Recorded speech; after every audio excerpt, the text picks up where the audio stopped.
ಇನ್ನು ದಕ್ಷಿಣ ಕನ್ನಡ ಕ್ಷೇತ್ರದಲ್ಲಿ ಈ ಬಾರಿ ಹಿಂದುತ್ವ ಮುರಿದು ಬೀಳುತ್ತೆ. ಎಲ್ಲವನ್ನ ಖರೀದಿ ಮಾಡಿ ಹಿಂದುತ್ವದ ಕೋಟೆ ಮಾಡೋದಕ್ಕಾಗಲ್ಲ. ಎಲ್ಲರನ್ನ ಖರೀದಿ ಮಾಡಿ ಹಿಂದುತ್ವದ ಕೋಟೆ ಕಟ್ಟೋದಕ್ಕಾಗಲ್ಲ. ಬಿಜೆಪಿ ವಿರುದ್ಧ ಎಂಎಲ್ಸಿ ಬಿಕೆ ಹರಿಪ್ರಸಾದ್ ವಾಗ್ದಾಳಿ ನಡೆಸಿದ್ದಾರೆ.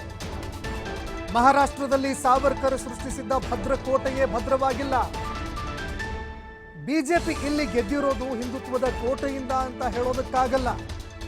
ದೊಡ್ಡ ದೊಡ್ಡ ಕೋಟೆಗಳೇ ಮುರಿದು ಬಿದ್ದಿವೆ. ಮಹಾರಾಜರ ಕೋಟೆಗಳೇ ಪಾಳು ಬಿದ್ದಿವೆ. ದಕ್ಷಿಣ ಕನ್ನಡದಲ್ಲೂ ಹಿಂದುತ್ವ ಭದ್ರಕೋಟೆ ಮುರಿದು ಬೀಳುತ್ತೆ ಅಂತ ಬಿಕೆ ಹರಿಪ್ರಸಾದ್ ಬಿಜೆಪಿ ವಿರುದ್ಧ ವಾಗ್ದಾಳಿ ನಡೆಸಿದ್ದಾರೆ.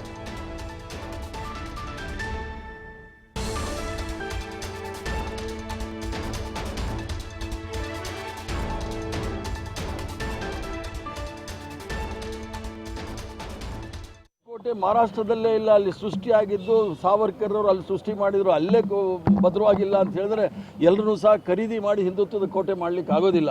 ಕಾರಣಾಂತರದಿಂದ ಇಲ್ಲಿ ಭಾರತೀಯ ಜನತಾ ಪಾರ್ಟಿ ಗೆದ್ದಿದೆ, ಅದರ ಅರ್ಥ ಹಿಂದುತ್ವದ ಕೋಟೆ ಅಂತ ಏನು ಹೇಳಲಿಕ್ಕೆ ಆಗೋದಿಲ್ಲ.